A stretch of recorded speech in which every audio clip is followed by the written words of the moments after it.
And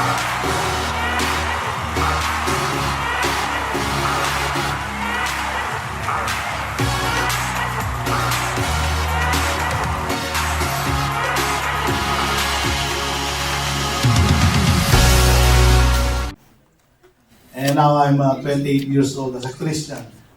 Glory to God. And May 16, 1998, I was baptized in water. So I hope and you still remember from the time you encountered the Lord, and you still remember from the time you were baptized in water.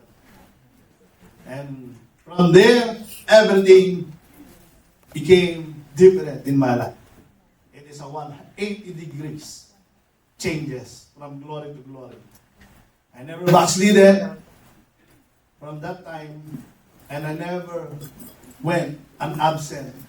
So I have no absent. From that May 3, 1998, I never absent the Sunday service. I never absent in the Bible study, even the youth ministry, even children, men's. Lahat po ng ministry, pinasok ko. Children. Para lang po ako lumago. That's why I'm still here. Some of my friends are gone in the ministry, but still, by the grace of God, I'm still here. I honor the Lord. Amen? Amen. That's why in May 15, 16, 17, 18, we will have a worship camp this coming May. Please join because we will have a Sunday service here. Every time we have a camp, we are doing the service on the campsite. Year after year, we're doing this. I hope and pray that you already scheduled your schedule for this. Because every year we're doing this. And I hope and pray those who have attended last year will attend it today. Because we're doing this every year. Amen? Yes. And our lesson is a 5-year making. Why? Because matagal ko na po pinag-pray na pag-aralan natin ang armor of God. But I have God give me opportunity to do this camp. It will become a different camp, mga kapatid. Maniwala po kayo sa akin. Pag hindi po kayo blessed, ibabalik ko po yung registration fee ninyo na 200.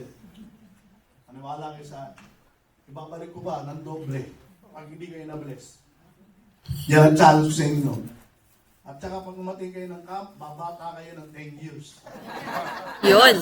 Maniwala kayo sa akin. Pampabata. Kaya hanggang ngayon, ako po ay still Pogi. Amen. Hindi na po patatigalin na lahat, mga kapatid. Today, I know because we have a series every May and every June, there will be another preacher beside me because we have a lay preachers in this church that we have trained. Kaya meron naman po tayong lay preachers this coming last Saturday of May. And this is one of the fruit. And now she's studying in the Bible school, Aboriginal Bible Academy in our denomination, PAOC, Pentecostal Assemblies of Canada. For no further ado, I'm calling Esther Pay Marinas Alejo. Thank you, Pastor. Good afternoon to everyone. Kala ko nalobat na kayo. Okay pa. So today we're starting a new series. Women discipled by Jesus. So last month we have finished another series. So ngayon, excited po ba kayo sa ating new series? Sa mga kababaihan dyan? Yes! And even sa mga tatay dyan? Yeah! Thank you, Daddy! Amen. So, just a question po before we start our service. The message. Nag-start na pala service natin. Have you ever chased something or someone that akala mo is yun na yung magsasatisfy ng every desires of your heart? Yeah. Something you believe that would fill an emptiness or you calm the restlessness in your life. or give you the joy that you've been longing for. Diba? Maybe it was a relationship that you hope would complete you, or maybe it was a job that you thought would define who you are. Maybe it was attention, approval, success, or comfort, something that you think would quench that thirst inside. And for a moment, you would think that it would work. Diba? When we are in that hype of that moment, we think that everything is in its place. It felt good, it felt right, it felt like it's the answer. But as time went on, you realize that it wasn't satisfying you. It was draining you. So what you thought would fill you ended up leaving you emptier than before. What you thought would heal you would only deepen the ache. And what you thought would lift you up has slowly pulled you down. And most of us knows what it's like. Hindi lang po ako nag-iisa, baka nag-iisa naman ako dito. Hold that thought. Hold that thought that you were thinking right now. Because when we chase something that is wrong, when we chase the wrong wells long enough, something begins to happen. We start feeling unworthy, feeling unseen, unreachable. We begin to believe that there are places in our lives that God would not step into. Places too messy, too painful. Akala natin everything is too complicated. Places we think na hindi pupuntahan ni Lord. But the truth is, God's love goes exactly where we think it won't. It reaches exactly who we think it cannot. And heals exactly what we think is too broken. And this is the heart behind our message today, mga kapatid. The love that knows no bound. Our passage is found in John 4, verses 1 to 42. Mahaba-haba po yan. Many of us is familiar with the story, but today, we are going to look at it with fresh eyes. Anything you have known from John 4, baba po muna natin. This is a long story, and yet it's just a brief encounter. Jesus discipled someone so powerfully that her life was transformed, and through her, lives of many others were transformed. I have a short clip po dito. Let's watch it. Stories of the Bible. Jesus and the woman at the well. This is Jesus, who is the Son of God and the Savior of the world. While Jesus was on earth, he taught everyone about God's love and healed people from their sickness. He did many miracles like calming storms and even raised people from the dead. One day, Jesus was on his way to Galilee and had to pass through Samaria. Jesus came to a Samaritan village and stopped at the well to rest. His disciples went to the village to buy some food, so Jesus was alone. At about noon, a Samaritan woman came to the well to get water. Jesus said to her, "Please, give me a drink." The woman was surprised because Jesus was a Jew, and Jews refused to have anything to do with Samaritans. She said, "You are a Jew, and I'm a Samaritan woman. Why are you asking me for a drink?" Jesus replied, "If you only knew the gift God has for you, and who you are speaking to, you would ask me, and I would give you living water." The woman was confused and asked where Jesus would get water like that, when he didn't even have a bucket to pull water from the well. Jesus said to her, "Those who drink the water I give will never be thirsty again. It becomes a fresh, bubbling spring within them, giving them eternal life." The woman asked Jesus for this water so she would never be thirsty again. Jesus then showed the woman that he knew things about her that she never told him. And the woman said, "You must be a prophet." Then she asked Jesus why Samaritans worshipped in one place, while Jews worshipped in another place. Jesus told her that there would be a time coming when it wouldn't matter where people worship. He said, "The time is coming. Indeed, it's here now, when true worshipers will worship the Father in spirit and in truth. The Father is looking for those who will worship him that way." The woman said, "I know the Messiah is coming, the one who is called Christ.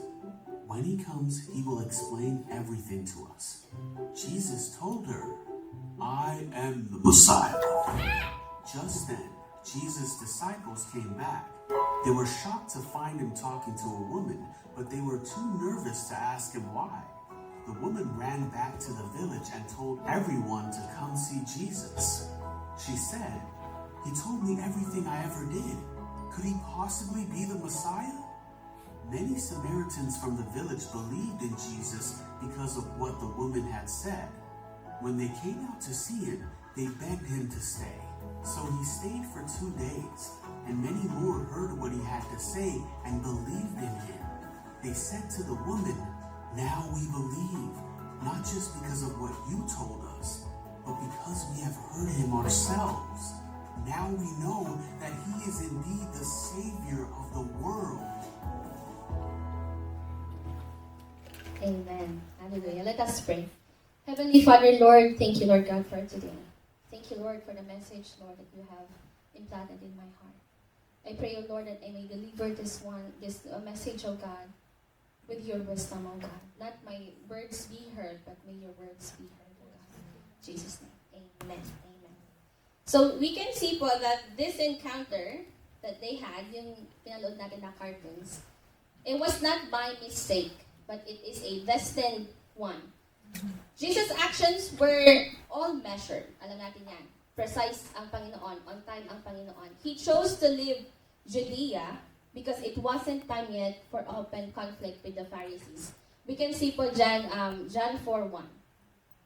When he heard the report, Jesus saw that the Pharisees had heard the report that he was making and baptizing more followers than John. Yan po yung pinsan niya, si John the Baptist. The most direct route to Galilee would be to pass through Samaria. But most Jews doesn't want to go there. They avoid the path entirely because hindi nila bet ang mga Samaritans. Hindi sila peace. So, si Jesus, he was not guided by the prejudice or yung mga haka-haka, yung panganingin ng ibang tao. Or the convenience na idiretso na lang natin because that's the closest. No, it's not. It is because he is guided by the Father's will to pass through Samaria on that day and meet that Samaritan woman by the well. It is a divine purpose. His encounter at the well was not accidental. It was a deliberate part of the Father's plan. It is already there. Sumunod lang si Jesus. We can see po John 4 verses 5 to 9, sabi dyan, in Samaria, Jesus came to the town called Sychar, which is near the field that Jacob gave to his son Joseph. Joseph's well was there. Jesus was tired from his long trip, so he sat down beside the well. It was about noon. A Samaritan woman came to the well to get some water, and Jesus said to her, "Please, give me a drink." This happened while his followers were in town buying some food. The women answered, "I am surprised that you're asking me for a drink. You were a Jew, and I am a Samaritan woman." Jesus did not display disgust to this woman, knowing that she was a Samaritan, in which they avoid entirely. And men and women does not normally speak in public. If you are related, kung magkapatid kayo or mag-asawa kayo, sure, you would. But they are not. Jesus crossed every social and religious boundaries to speak with this woman. Number 1 point, no matter who you are. Verse 9, The woman answered, I am surprised that you asked for a drink. You are a Jew, and I am a Samaritan woman. So Jesus did not seek for those who are well-off, yung mga mayayaman, o yung mga magaganda ang suot, o yung mga maganda sa paningin. He seeks for those who need Him. Mark 2:17b says, I, which is Jesus pong nagsasabi dyan, did not come to invite good people, but I came to invite, nakat ko po, sinners. Sabi dyan, I came to invite sinners. It does not matter who you are. Whether you are in an ungodly position right now, or whether you are currently at your lowest point. Whether you are spiritually sick, or in your darkest time, God's love knows no bound. The Samaritan woman was shocked, to say the least. Diba? Imagine mo, merong lalaki dyan, tapos sasabihan ka, pahingin ako ng tubig. Like, who are you? Especially, nawala po ang aking, ayan. Especially po, alone sila. Walang ibang kasama yung babae, walang ibang kasama si Jesus, yung mga disciples, pumunta sila nag-market. Would you think that Jesus was really worn out? Like, pagod na pagod talaga siya, na hindi niya kayang umabot hanggang sa town? Diba? It's Jesus. He's God, but He's also have a physical human body. And would you think that He will risk being seen with a Samaritan woman? It is possible na uhaw talaga si Jesus, that He is parched. But it is no accident for them to meet on that day, because it was a divine appointment for them. The Samaritan woman's body was very weary. Alam niyo kung bakit? Tanghaling tapat siya pumunta sa well. And that well is not close to their town. 12 noon siya pumunta. By the 6th hour, sabi doon. Pumunta siya doon. She went there in the middle of the day just so the people in the town, the woman in the town, would not see her and they would not chismis about her. And then she will not hear about that chismis. Because sometimes it hurts. When you hear people talking about you in your face, it hurts. So she chose to go there in the middle of the day, alone. But then, why did they meet? Why then? Because her heart was ready to hear what Jesus was about to say. That's why their encounter happened while Jesus was sitting by the well in the 6th hour, which is noontime. Ano yung sinabi ni Jesus doon? Let's see verse 10. Sabi niya doon is, you don't know what God can give you. And you don't know who I am, the one asking you for a drink. If you knew, you would have asked me, and I would have given you living water. I think at first you would think that Jesus' answer is not really yung question ng babae. But what Jesus answered her reveals what she needs to satisfy. It was her spiritual thirst.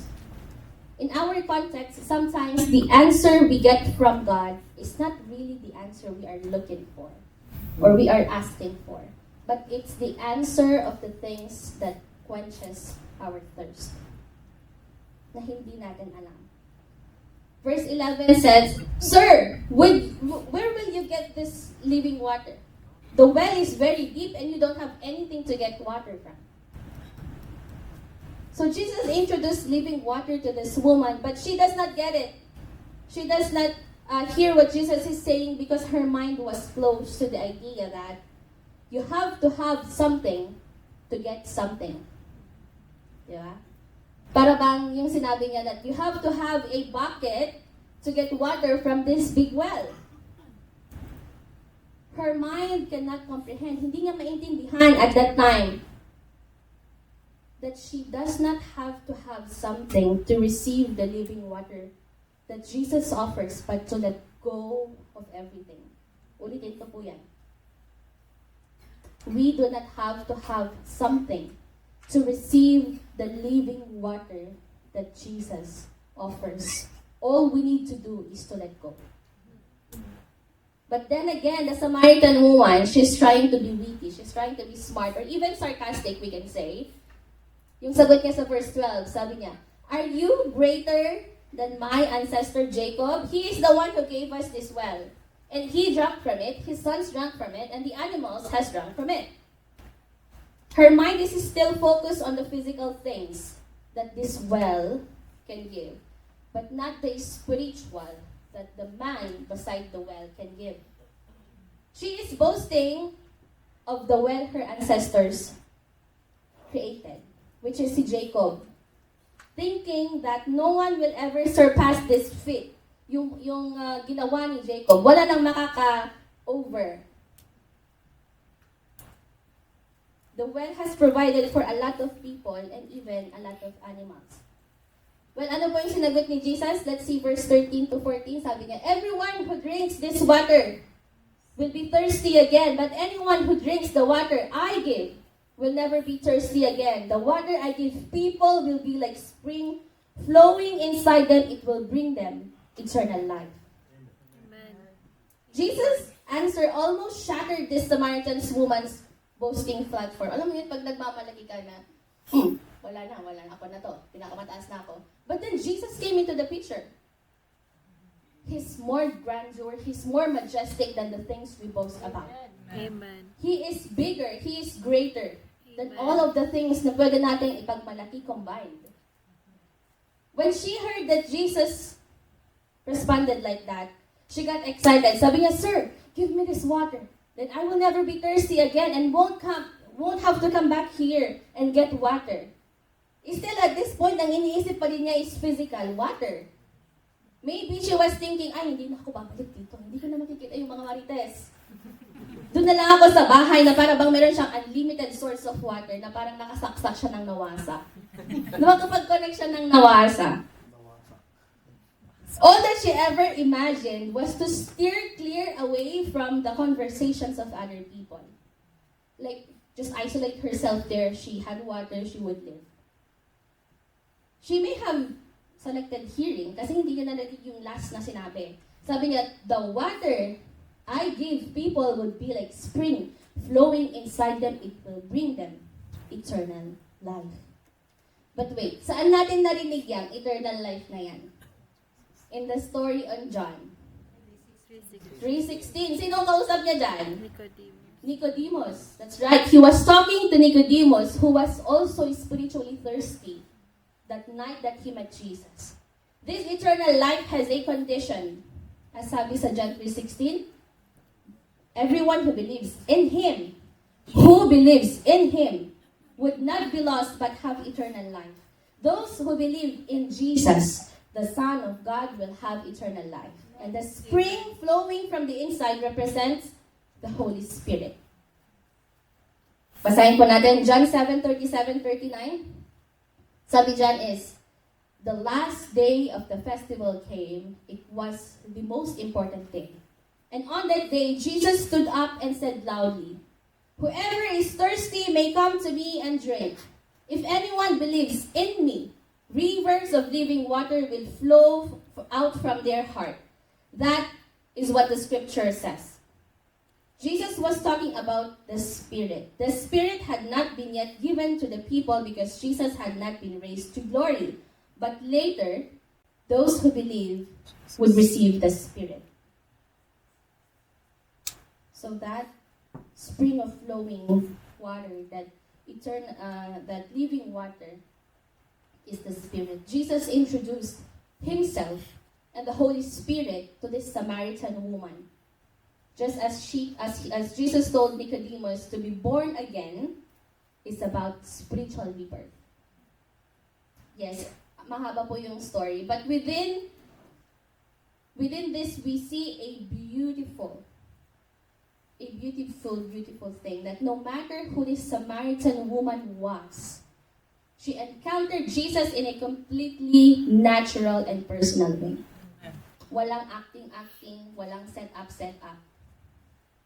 She didn't need to be like Nicodemus. Nicodemus is have high status. Impressive yung appearance ni Nicodemus na parang mataas na stature in life. Or wala siyang in-offer na pera like Nicodemus did. Jesus received her just as she is. For his love for her knew no bound, no matter who she is. She was a Samaritan woman. Let's not forget that. Imagine this. Minsan ganito tayo. Wala akong naluto for lunch today sa church. Huwag na lang kaya ako pumunta. Diba? Or, yung mga nagsiserve sa church na napuntahan ko, apakalayo ng nila, ng anointing nila sa anointing ko. Huwag na lang kaya akong mag-desire mag-serve din. Or sometimes, talking about last month, Lord, yung tithes ko $5 lang. $50 lang ang nasahod ko last week. Huwag ko na lang kayong ibigay. Malaman pa nilang wala akong sinasahod. Right? Sometimes we think about that na mag-worship camp na naman tayo. Sasabihin mo na, wala akong na-invite. Wala man lang akong nasabihan. Huwag na lang din akong pumunta. Tanungin pa nila kung bakit wala akong na-invite. But this is the kind of mindset that is keeping us to experience God's best. We often hesitate to come to Jesus or to come to church because we feel unworthy to be in His presence. But the question is, who is truly worthy to be in the presence of God? We convince ourselves that we are not enough. And what we offer is not enough. But honestly, what could be enough for the King of Kings and the Lord of Lords? Not even us can give something enough. But only by the grace of God we are able to give. And God accepts that as enough. No matter who you are, come to Jesus with all honesty for His love. For His love knows no bound. Going back to our story, to this Samaritan woman that Jesus was speaking, she still had a hardened heart. Closed off pa siya sa spiritual truth. Sa mga farmers po dyan, how do you make a hard soil ready to be planted? Till it. Till it. Bubungkalin mo, right? Expose mo muna siya. Then pwede mo na siyang tubigan. But first, you have to dig it first. You have to dig beneath the surface to expose what lies beneath. In a very compassionate yet firm way, Jesus is about to break through the hardened soil of this woman's heart by confronting her sin and cultural shame. Number 2, no matter who you were. No matter who you were.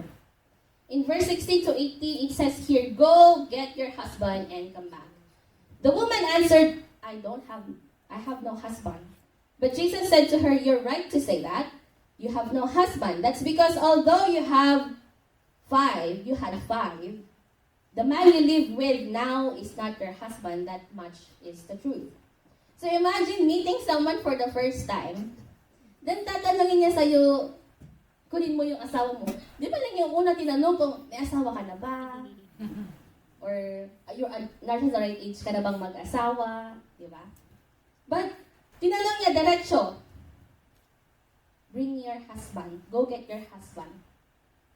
Sa tingin niyo, Jesus, straight to the point siyang magtanong. Why? Bakit ganun na lang ka-harsh or ganun na lang ka-straightforward? Because that is the need in that moment. Because there are some layers of hardened matter in that woman's heart that needs to be undone. Kaya niya sinabing, go get your husband. Pero anong sinagot niya? I don't have no husband. Again, she is trying to outsmart Jesus knowing that He knows. That He is an all-knowing God. Because He knows. Jesus responded, "You are right to say you have no husband. That's because although you had 5, the man you live now is not your husband." That much was the truth. Do you think too harsh to Jesus? Too direct? Her heart may have leaped into her throat na parang kinabahan na siya. Alam niya. Taga ano ba to? Taga Samaria ba to? Diba? Pero Jew siya. Diba? Kinabahan siya because it was something that she needed to hear. We often fail to recognize our own sins until someone lovingly points it out. Especially when we have lived with it for the longest time. Or we have lived with it short time. Ang akala natin, it's just something normal, you know? Our hearts can become hardened by the man who said that. This is how I've always lived. Ganito na talaga ako, wala nang magbabago. Making it difficult for us to see the truth. Having this revelation thrown at her face, di ba? She tried diverting the conversation. Parang iiwas na naman niya, i-outsmart na naman niya si Jesus. Sabi niya sa verse 19, Sir, I can see that you're a prophet. A prophet often knows things that are hidden to others. Our fathers worshipped on this mountain, but you Jews says that Jerusalem is the place where we must worship. She's trying to be smart. Dinadivert niya yung question kasi nabooking na siya on her secret in life. So she was being smart on her statement, but Jesus did not take the bait to go that rabbit hole. What do I mean by rabbit hole? A conversation that leads nowhere. Na kung saan is walang patutunguhan. There's no final destination. He simply responded verses 21 to 24. Sabi niya dito, Believe me, woman, the time is coming when you will not have to be in Jerusalem or this mountain to worship the Father. You Samaritans worship something you don't understand. We Jews understand what we worship since the salvation comes from the Jews. But the time is coming when true worshippers will worship the Father in spirit and in truth. In fact, the time is now here. And these are the kinds of people the Father wants to be His worshipper. God is spirit.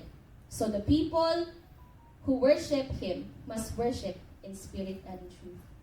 For context po, Jews believe worship could only take place in Jerusalem, while the Samaritans worship exclusively on the mountain called Gerizim. So malayo yan.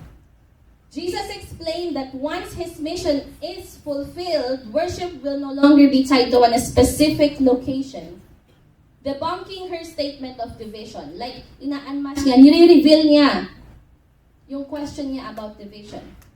Her perception of God and worship is being rewritten in real time.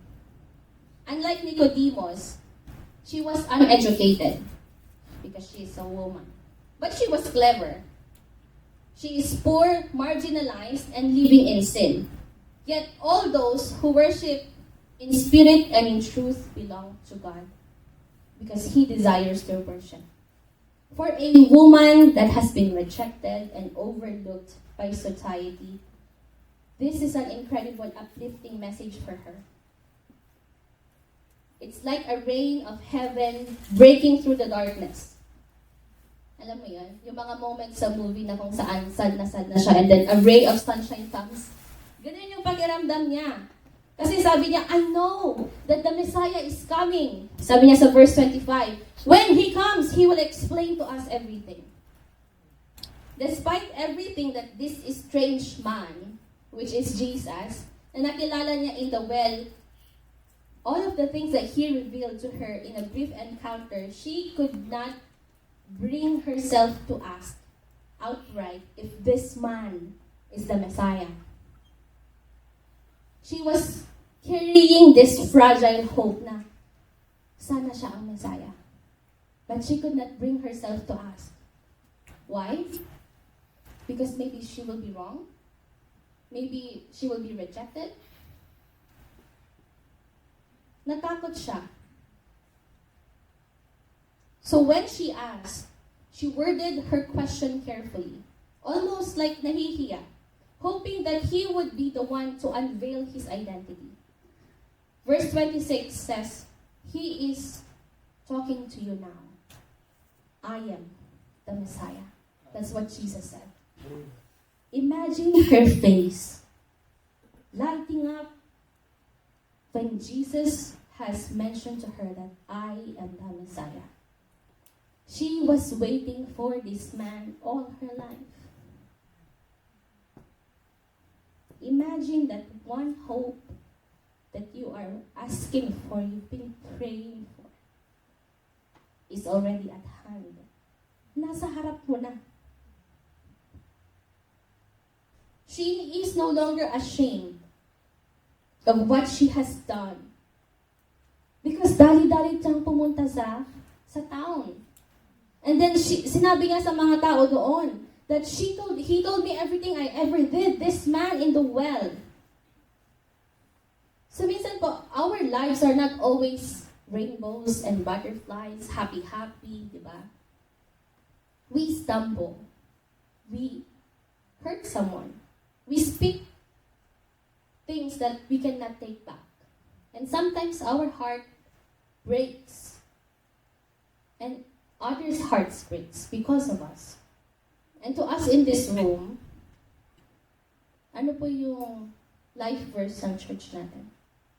2 Corinthians 5:17. Therefore, if anyone is in Christ, the new creation has come, the old has gone, and the new is here. And yet sometimes the enemy still casts shadows in front of us. Binibigyan tayo ng mga flashback of the things that we have done in the past, wherein God has already forgiven us. Amen. And too often, we settle for less. We settle to believe yung mga bagay na wala nang kaimportante sa buhay.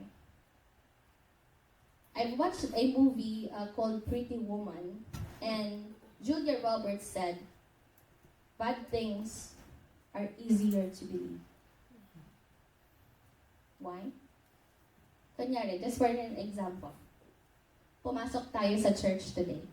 And then someone has told you, ay sister, ang ganda naman ng damit mo. Ang ganda mo dyan sa damit mo today. Diba? Kasi today lang sila nagkita kasi over the week. And then, mamaya makikita mo, nag-text sa'yo yung boss mo. And it's like, you did the reports wrong. Wala ka nang nagawang tama. Diba? You have to come back on Monday and revise everything. Ano yung inisip mo pagka-uwi mo? Diba iniisip mo, ano yung report, nagagalit yung boss ko. But has it ever come back into your mind nung sinabihan ka na, ang ganda mo today? Diba? Ang ganda ng damit mo. Saan mo yan binili? Mag-shopping nga din ako. Shopping na naman. But the point is that bad things are easier to believe, and bad things we keep in our minds, and the good things we take for granted. We allow the voice in our past thunder louder than the hope and present of the glory of God. Our past may be stained, diba? Not all of us has a perfect past. We have stained past, rough past. But the good thing is that it is past. It is the past. With the love of Christ that knows no bound, no matter who the Samaritan woman was, He revealed Himself to her. Her past did not matter, so don't let our past matter most in our lives. Because we have been forgiven by the King of Kings and the Lord of Lords. Amen? Amen. Hallelujah. It is no longer who we are, but a testimony of who we were. The life we live now matters, and what matters is now. Verse 29 says here, a man told me everything I've ever done. Come and see him. Maybe he is the Messiah. And verse 42 says, the people said to that woman, first we believed in Jesus because of what you told us, but now we believe because we heard him ourselves. And we know now that he really is the one who will save the world. So after Jesus revealed to this Samaritan woman that he is the Messiah, diba? Dali-dali siyang pumunta sa kanila. And sabi niya doon, a man told me everything I've ever done. Come and see him. Maybe he is the Messiah. Sa tingin niyo, yung excitement niya na pumunta, half-half lang yung pagkapaniwala niya that Jesus is the Messiah. Kasi sabi niya doon, maybe lang, siya yung Messiah. Tara, tignan natin. But the Samaritan woman again reveals her sharp mind. Alam niyo kung bakit? Women on that day was viewed unreliable witness. Their words doesn't hold the weight. Alam niya that when she said, oh, I met the Messiah, I know He is the Messiah, her statement will just be taken lightly or maybe dismissed. Diba? Sino ba to? She was a sinner. May kasama siya, hindi niya asawa. Maniniwala ka ba? Diba? In that culture, a woman's testimony carried little weight. Hindi sila maniniwala. So just as she thoughtfully and strategically said, she uses careful wisdom so that the people in her town would be curious. Diba? The way she asked question, can this be the Messiah? Siya ba? Pwede bang siya ang Messiah? It is pointing that maybe nandyan na yung promised one because all of them knew that there is a Messiah coming. But they don't know who is that Messiah and or when is that Messiah coming. In verse 13, so the people left the town and went to see Jesus. That single spark from that woman set a fire ablaze, drawing the townspeople to Christ in person and ultimately leading many to recognize their true Savior. Verse 42, at first we believed, sabi nila dun sa baba, at first we believed because sinabi mo, but now we heard Him. And we now know that He really is the one who will save the world. This alone is extraordinary, mga kapatid. Considering that this woman held a little weight in her era, in their time, that they don't have any importance, they don't have a say. And still, it was her courage to act in the faith that sparked a movement of revival in her community. What is a courage that we can take to spark a movement of revival in our community? Verse 39.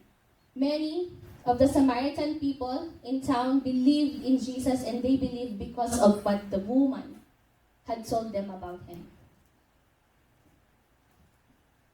What mattered to this Samaritan woman is the present.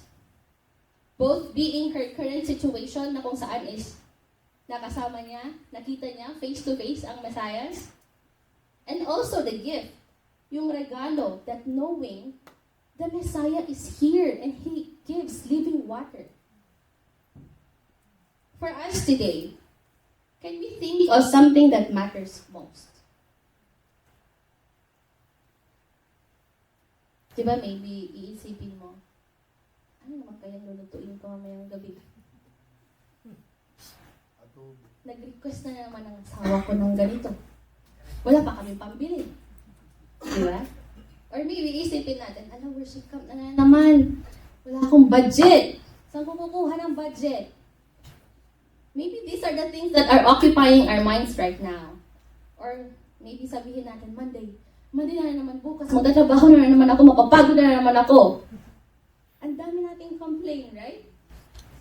I won't pretend otherwise that I am perfect. I think of this stuff. There are moments, even when I'm inside the sanctuary, na naiisip ko yung mga bagay-bagay na ito.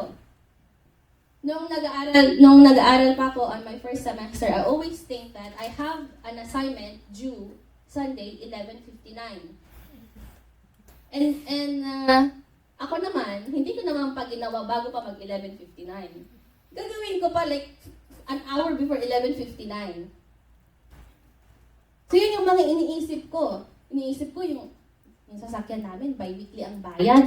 Tapos yung weekly salary ko, wala man lang mabayad ng 1 week. Saan ako kukuha, Lord? Minsan ganyan, yung pumapasok sa isip ko. I was not focused to God. Minsan yung ipo-ipo, umiikot sa ulo ko. Minsan nagiging ano na yan, calamity control. But we should see what matters right now is that we have to be with Jesus. We have to meet Jesus. We have to be in the presence of Jesus.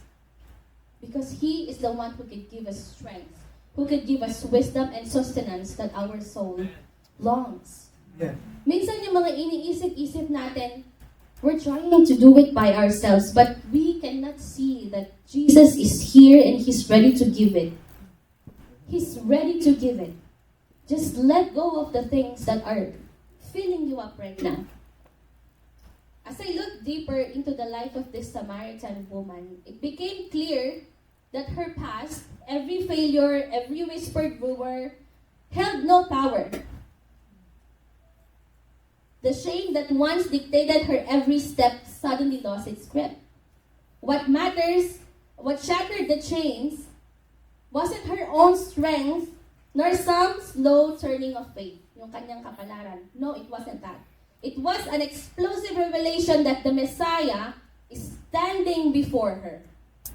Imagine to be that Samaritan woman and you are with Jesus face to face.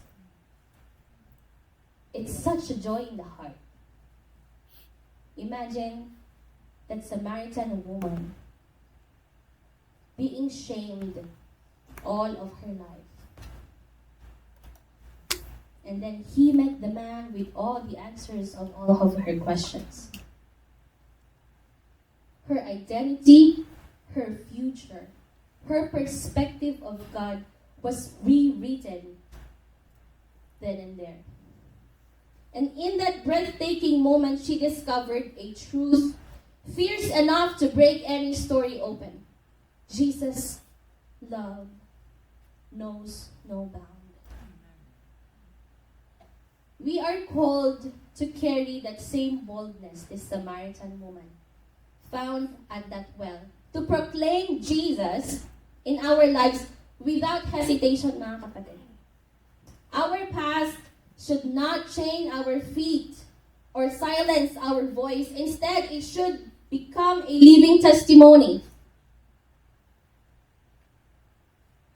And whatever we lack in this season, whether it's your kalakasan, resources, certainty in life, this should never keep us from reaching God. For it is often that emptiness, that His nearness becomes most profound. Yung walang-wala ka na, doon mo talaga makikita ang Panginoon. When you just lay everything down, you would see the love of Jesus. But if you are trying to fight back, if you are trying to turn things your way, you will never see the glory of God in your life. What you will always see is problema, problema, problema.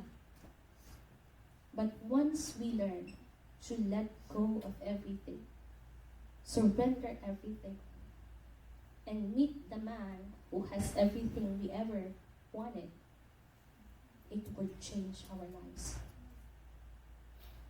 Before I end, I wanted to draw your attention to the disciples.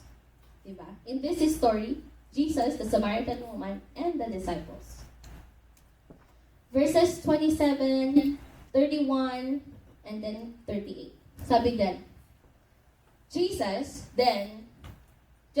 Jesus' followers came back from town. They were surprised because they saw Jesus talking with a woman.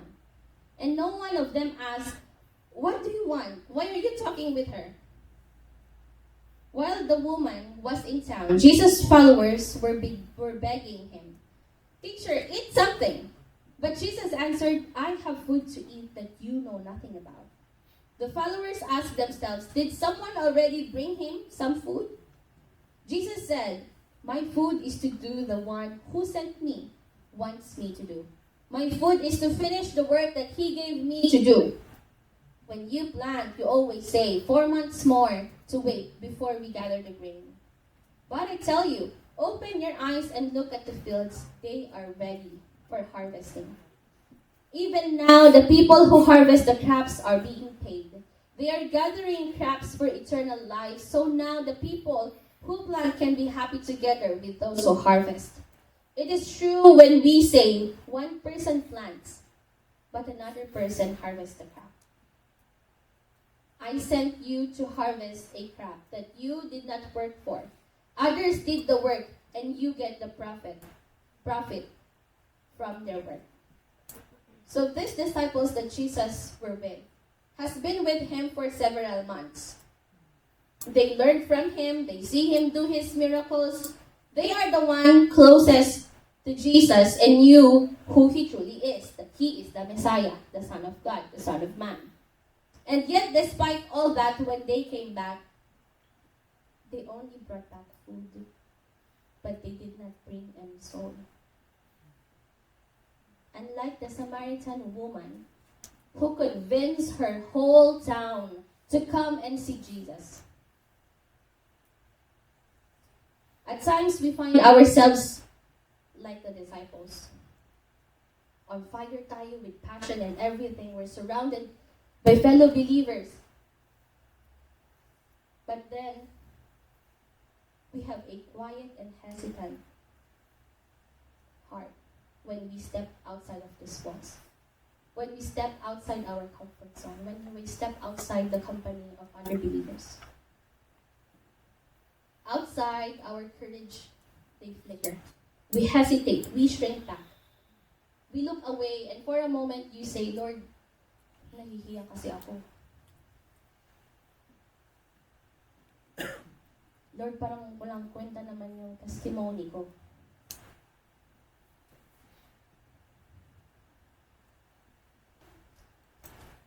When the disciples offered food to Jesus, he pointed to them a different kind of nourishment they knew nothing about, and they assumed that someone else came to feed Jesus, not realizing that his true sustenance, what is really fueling the love of Jesus to share, is the will of the Father. Then Jesus revealed a different kind of harvest, one that they did not wait for. Kasi sabi lang, di ba, you have to wait 4 months before you can harvest. But this harvest is instant because the planting has been done by Jesus to the Samaritan woman.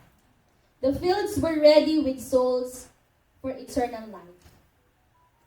And Jesus had sown a seed to the Samaritan woman, and then she carried it to her town. And all that remained for the disciples was to step in and reap the harvest. In the life of every believer, some plants, some harvests. And together, we are doing the Father's will.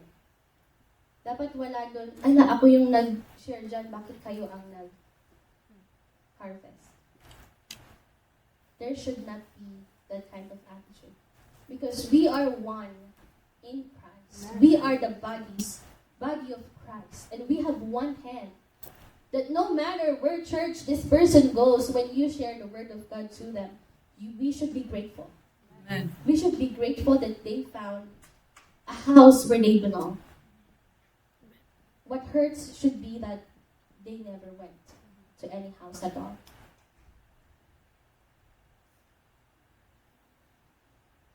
In this month's theme po, mga kapatid, women discipled by Jesus, it raises an interesting question. Does this truly belong here? Is this woman really discipled by Jesus with just a short amount of time? According to Merriam-Webster, a disciple is one who accepts and assists in spreading doctrines of another or convince adherent of a school or individual. According naman po sa discipleship.org, there are 3 characteristics of a disciple. They must follow Jesus, be changed by Jesus, and committed to the mission of Jesus. Let's look into what the Bible says. Luke 9:23. Whoever wants to be my disciple must deny themselves, take up their cross, and follow me. In Luke 14:27, it says, and whoever does not carry their cross and follow me cannot be my disciple. Another one would be in John 8:31-32. It says here, if you continue to accept and obey my teaching, you are really my followers. You will know the truth, and the truth will make you free. In this brief encounter, Jesus had with this Samaritan woman, it is clear that she was transformed. Nakita natin kung paano siya na-transform. So much that she immediately embraced the mission of Jesus, boldly proclaiming that the promised Messiah is here. But did she continue to follow Jesus after that? The scripture doesn't say. The scripture is silent about that. This is the only moment that her story comes to the Bible. And yet we do not know, and yet we do know that Jesus stayed in her town for 2 days. Though the details are not recorded, it is hard to imagine that she stayed silent. Imagine nyo, kung nagtago na lang siya sa bahay niya. I don't think so. I would imagine her running around the town. Ala, nandito na siya, nasa ano na siya, lugar na natin siya, tara puntahan natin. That woman who ran to her village in excitement surely continued to share what she found and walking in the path that Jesus set before her way. There is a woman po, mga kapatid, who spent her years searching worth in all of the wrong things in life. She had relationships that left her empty, habits that gave her a number of pains, and choices that built a wall of shame around her heart. And she believed that she was far too gone, far too stained, too unworthy for God to look her way. But one day, in the middle of her mess, she encountered Jesus. Not in a church, not in a perfect moment, but in an ordinary routine of her life. Listening to music. And in that moment, he did not condemn her. Jesus did not condemn her. Jesus did not shame her. He simply revealed who he was and who she could become. No judgment. For the first time, she felt unseen. For the first time, she felt loved. She felt free. And her past did not disappear, but it no longer defined her, shamed her, controlled her. Her story did not end there. It was rewritten. And the most beautiful part is that she did not keep it to herself. For I am standing here before you to share that Jesus transformed my life. I was once empty. I was once dirty. But Jesus transformed my life. Amen. As I call our music team, Jesus did not see who I was, what I was doing, what I was saying, what I was not supposed to be doing. I desire my life to become just like this transformed Samaritan woman, overflowing with the living water for others to drink from. Before I end my message today, brothers and sisters, I wanted to speak to your heart right now.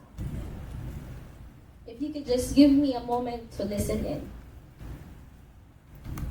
Just like the old life of that Samaritan woman, you may have come here carrying emptiness. Or maybe you have lots and lots of questions. Maybe your past is too heavy and the enemy is trying to foreshadow everything once again. But Jesus meets you right here, where you are. Not with judgment, but with the living water. With the living water. The Holy Spirit is here. And He is ready whenever you are.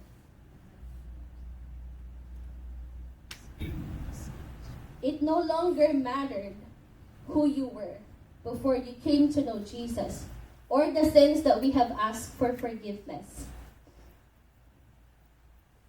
If you have been running to wells that never satisfy, if you are still going through wells that doesn't give us what we need, if you have been hiding some shame, some fear, if you have been longing for a fresh start, Jesus is here.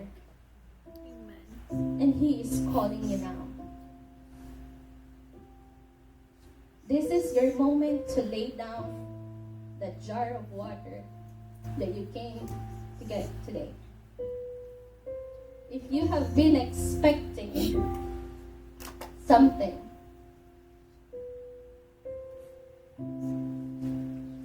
expect God to transform you today. Expect God to fill you up today. Expect God to move in your life today. If your heart is saying, Lord, I need you, I need that living water from you, then we have to respond to Him today, not tomorrow, not someday, but now. What matters is now. For His love knows no bound, and He is inviting you to step into a new life today. Brothers and sisters, let us bow our head and let us pray on what God has in store for us today. And as our music team sings this song, I just want you to be in the presence of the Lord and look into what He has in store for you today. And be excited because Jesus is here and He's ready whenever you are ready.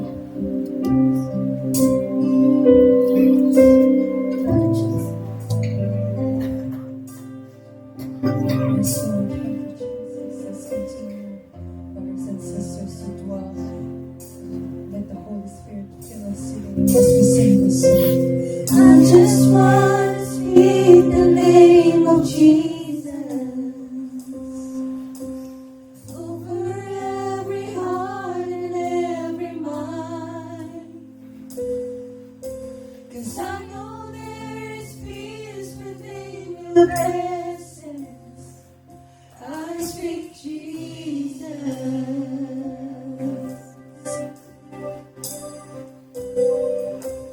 I just want to speak the name of Jesus. Jesus. Every dark addiction starts to break.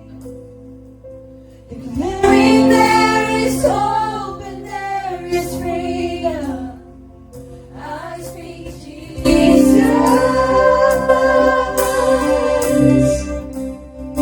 Your name is power. Your name is healing. Your name is life. Break every stronghold. Shine through the shadows. Burn like a fire.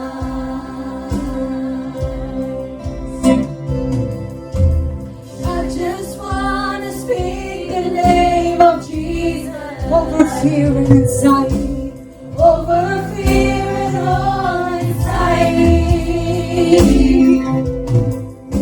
To every soul captive by depression, I speak Jesus.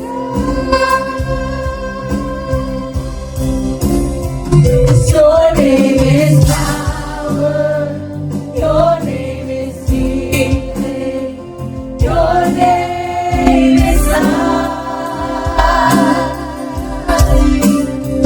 Break every stronghold. Shine through the shadows.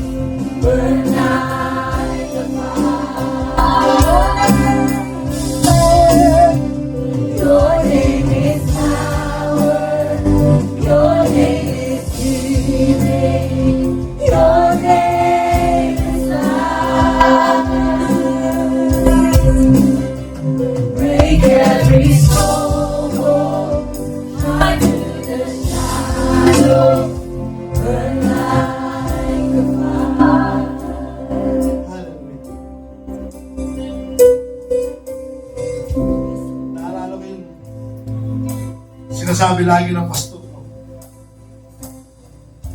if you're thinking, lahat na nakatayo rito ngayon ay righteous, nagkakamali kayo. Because all of who are standing here are not righteous before. They're product of a broken relationship, product of broken family, product of broken past.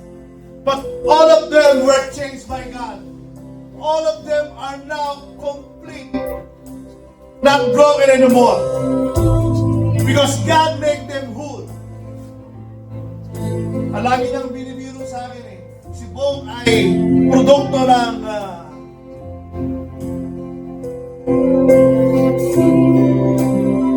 Hugot sa Dilim Ministry. Because I'm a product of drug addiction, product of being a gang member. But all of them are done. It's already the past. Now I'm a product of the Holy Spirit. All of us. How about you?